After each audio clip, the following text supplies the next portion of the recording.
With NASCAR dishing out penalties left and right, they're going old school. They will once again begin displaying confiscated illegal parts at the track for all the teams to see.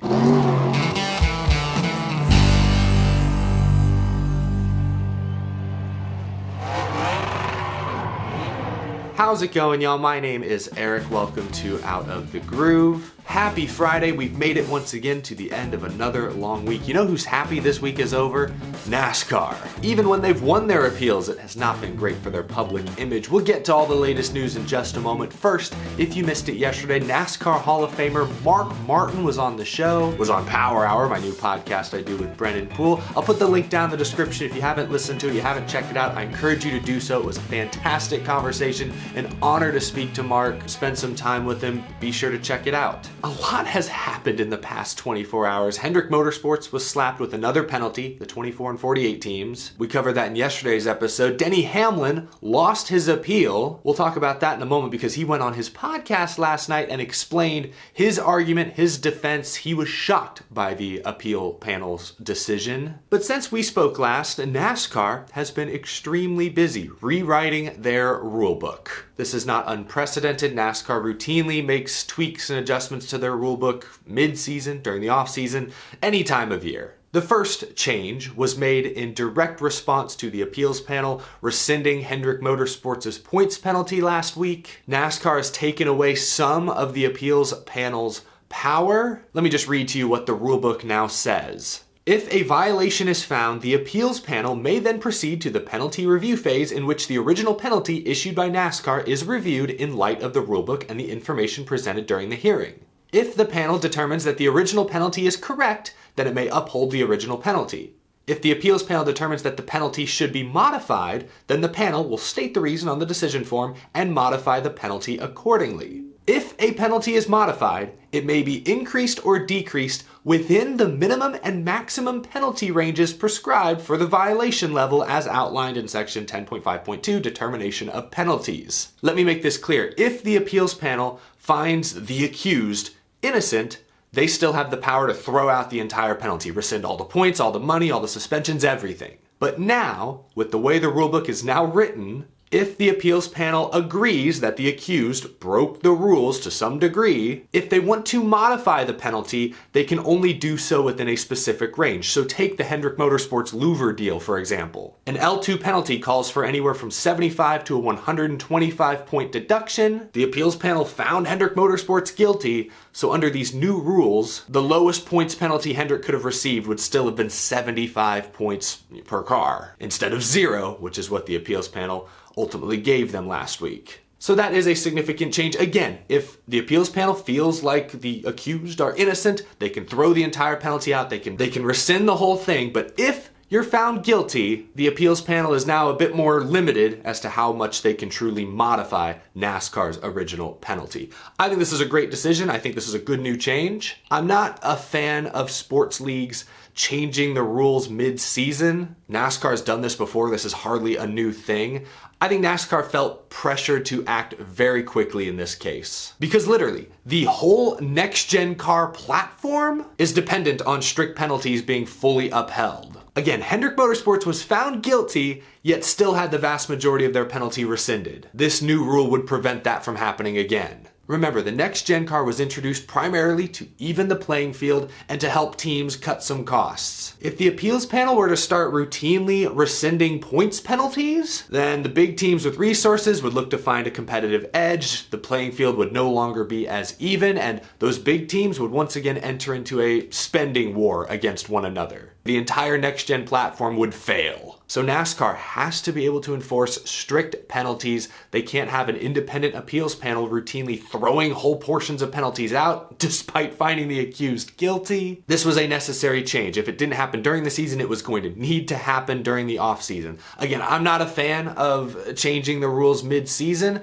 but I do like this rule. I think it's a good call. I just hate that it has to happen in the middle of the year. We couldn't have waited until the off season. Now, NASCAR revealed a couple other rules and procedural changes yesterday that I think objectively are great. A couple days ago, I called on NASCAR to be more transparent. Not just NASCAR, but the appeals panel, the teams. I called for everyone, just the entire industry, to be more transparent, to be upfront with the fans, to be upfront with fellow competitors. With Hendrick winning their penalty, but Colleague losing theirs, we all needed more transparency.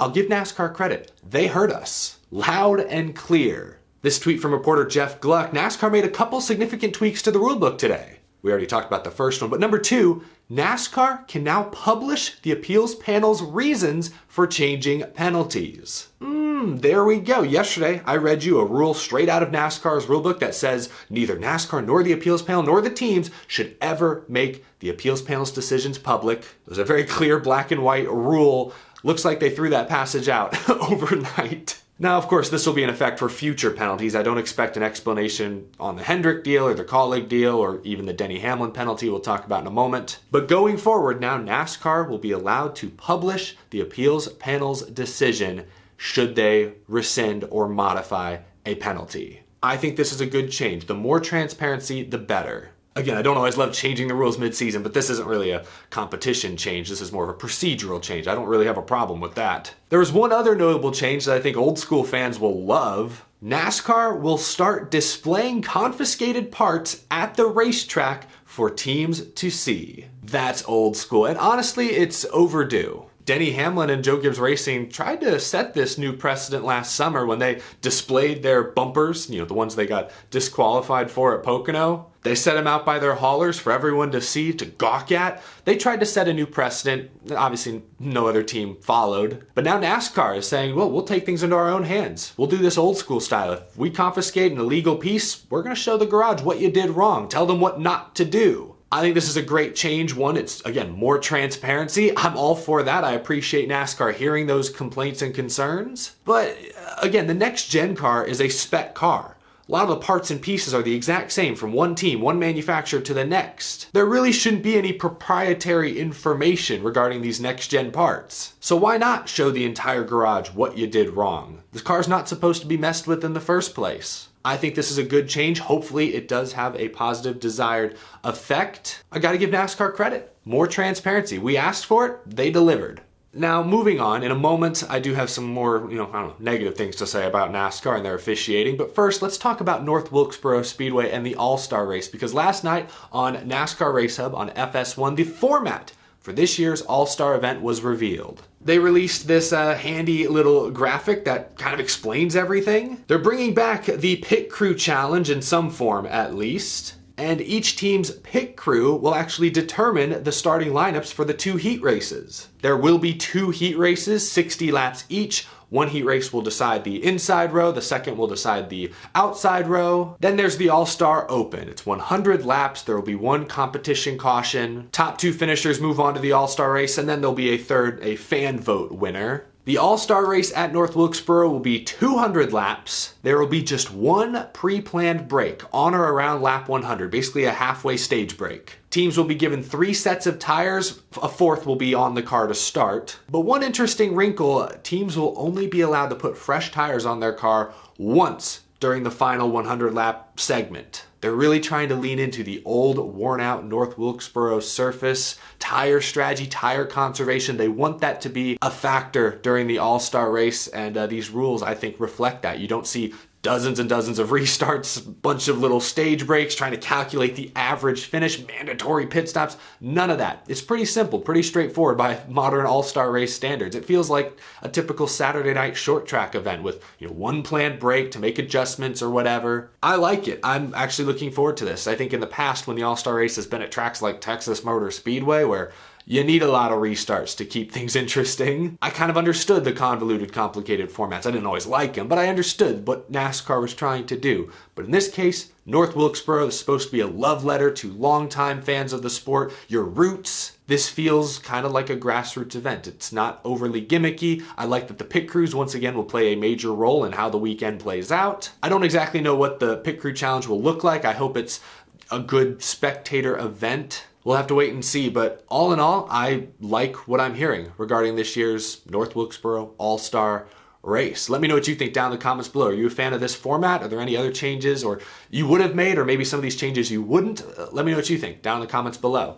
I do think it's interesting that they've spread everything out through the whole weekend. Like the pit crew thing is on Friday, the all-star heats are on Saturday, and then the main race is on Sunday. They have spread things out quite a bit. They're really encouraging fans who are going to be there the whole weekend, which if I remember most, if not all tickets that were sold were 3-day weekend tickets. They're really encouraging you to be there all weekend long. They want you to spend your time at the racetrack. So I don't know, some will like that. Others will maybe wish there was more happening on Sunday, so they would only have to come for one day. I don't know, to each their own. Now, lastly, Denny Hamlin went on his podcast last night, Actions Detrimental. It was an emergency podcast, as he put it, to explain his argument against NASCAR, who handed Hamlin a $25,50,000 fine penalty for wrecking Ross Chastain at Phoenix and then admitting it was intentional on his podcast. I definitely encourage you to go listen to this episode if you're interested in hearing some of how the appeals process typically plays out. I think Hamlin provided details and insight that I really never heard about the appeals process, so it's 30 minutes. I encourage you to go check it out like on your lunch break sometime. But Hamlin said on his podcast that after he made his arguments, he heard NASCAR's arguments, he was shocked when the appeals panel chose to uphold the penalty. Denny Hamlin lost his appeal yesterday, and he's already said he will not seek a final appeal. Denny Hamlin outlined his arguments in great detail. I'm not going to go into it too much here on this show. I think you can listen to the episode for yourself. But one point did stick out to me. Hamlin says that during the offseason, NASCAR removed the word intentional from the rulebook. I'll just read you the 3 rules that Denny Hamlin was accused of breaking. Rule 1, attempting to manipulate the outcome of the race or the championship. 2, wrecking or spinning another vehicle, whether or not that vehicle is removed from competition as a result. If I'm not mistaken, that rule used to read intentionally wrecking or spinning another vehicle, regardless of result. Unless I'm completely misremembering, then yeah, they have removed the word intentional from that rule. I'm a little surprised. I don't understand why. Anyway, rule 3, actions by a NASCAR member that NASCAR finds to be detrimental to stock car racing or NASCAR. Okay, so this is the actions detrimental. Again, very broad, very vague. Can I just say I hate how these 3 rules are written?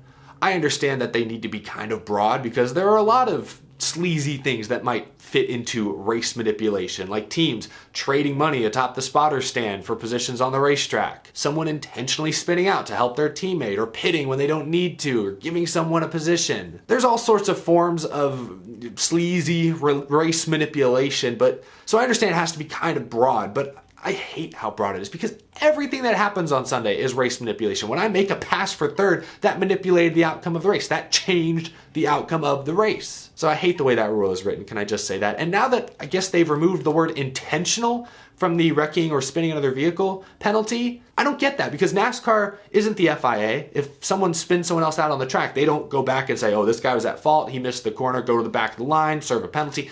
NASCAR doesn't do that. NASCAR typically only gets involved if someone does something really reckless or dangerous, or if it's blatantly on purpose. And removing that language from the rulebook, I don't understand. That just makes that rule even more vague, unnecessarily. And then, of course, the last bit, actions detrimental. That's just anything NASCAR thinks makes the sport look bad, they could give you a penalty. It's always been that way. I'm not a fan of that rule. It's a meme at this point. Nobody really likes that rule. If we look at Hamlin's incident with Ross Chastain, Hamlin said on his podcast that even NASCAR admitted it was a judgment call. NASCAR apparently admitted that it wasn't egregious. So yeah, the $25,50,000 fine, that is a harsh penalty, but per the rulebook, that is what the penalty is supposed to be. I don't want NASCAR drivers to feel like they can't say anything. I don't want drivers to think they can't self-police. Denny Hamlin makes some good arguments. If I can attempt to understand why NASCAR and the appeals panel saw Hamlin's incident differently than, say,